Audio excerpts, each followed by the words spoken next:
مولانا مودودی رحمۃ اللہ علیہ ہمارے بانی ہیں،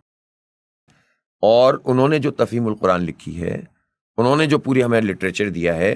انہوں نے یہ کہا کہ میں اگر کوئی فقہی رائے دیتا ہوں تو جماعت اسلامی میری فقہی رائے کے پابند نہیں ہے۔ تنظیم جماعت، نظام جماعت میں تو میرے پابند ہیں، لیکن میری فقہی رائے تو 4 رائے موجود ہیں، آپ کسی کو بھی اڈاپٹ کر سکتے ہیں۔ میں کبھی بھی یہ نہیں کہوں گا کہ جو نقاب لگائے اس کے اوپر ہمیں کوئی خدا نخواستہ شرمندگی ہو، اور ہمارے لیے بہت قابل، اور بلکہ آپ دیکھیں نقاب لگا کر بھی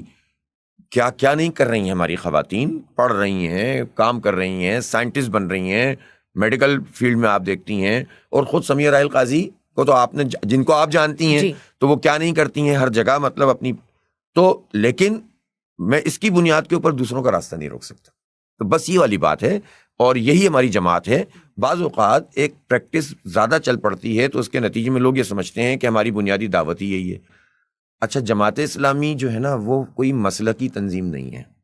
فقہی تحریک نہیں ہے، یہ بہت امپورٹنٹ بات ہے۔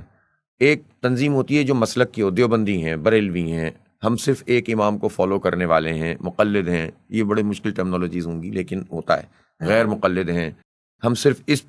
اس پیراڈائم میں سوچیں گے، ہم صرف اس طرح سے چلیں گے۔ ہمارے ہاں بہت بڑا تنوع ہے، ورائٹی ہے، کہ آپ کسی بھی مسلک کو اختیار کرتے ہوئے جماعت اسلامی میں آ سکتے ہیں، کسی زبان کو بولتے ہوئے آ سکتے ہیں، اور آپ اس میں پارٹیسپیٹ کر سکتے ہیں۔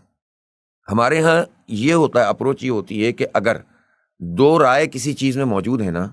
تو آپ کمیونیکیشن کو بہتر بنانے کے لیے چاہے آپ کی رائے نہ بھی ہو تو دوسری رائے کو اڈاپٹ کر سکتے ہیں۔ مثال کے طور پر چہرے کا پردہ ہے، اس میں 2 رائے ہیں نا، کہ ایک ہے کہ بھئی نقاب ہونا چاہیے، اور ایک ہے کہ جناب چہرہ کھلا ہو، صرف حجاب کر لیں تو بھی۔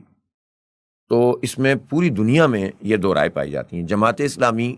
یہ سمجھتی ہے، اگر میری ذاتی رائے بھی یہ ہو کہ ہونا چاہیے، تو بھی میں اس کو قابل قبول سمجھوں گا کہ اگر کوئی دوسری رائے پہ عمل کر کے بھی دین کا کام کر رہا ہے تو مجھے اس کو اڈاپٹ کر لینا چاہیے، اس لیے کہ میں اگر اس طرح کراس لگانا شروع کروں گا تو پھر تو صرف وہی رہ جائیں گے نا، اور لوگ پھر یہ سمجھنے لگیں گے کہ میری اوریجنل جو میرا میسج ہے وہ صرف یہ ہے کہ آپ نقاب لگا لو، حالانکہ میرا میسج تو یہ ہے کہ نظام بدل دو، میرا میسج تو یہ ہے کہ عدل قائم کرو، میرا میسج تو یہ ہے کہ مشاورت کے ذریعے سے نظام بناؤ، میرا میسج یہ ہے کہ کسی کے ساتھ ظلم نہیں ہونے دو۔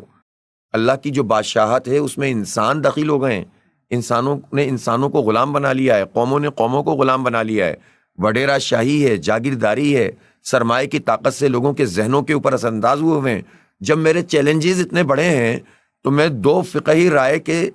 ڈبے میں تو بند نہیں ہو سکتا نا، تو میں اوپن کروں گا سب کے لیے کہ آئیں، اور پھر اس کے بعد جو نقاب لگائے میرے لیے بہت معزز، جو نہ لگائے اس کے لیے بھی میرے پاس گنجائش موجود ہے۔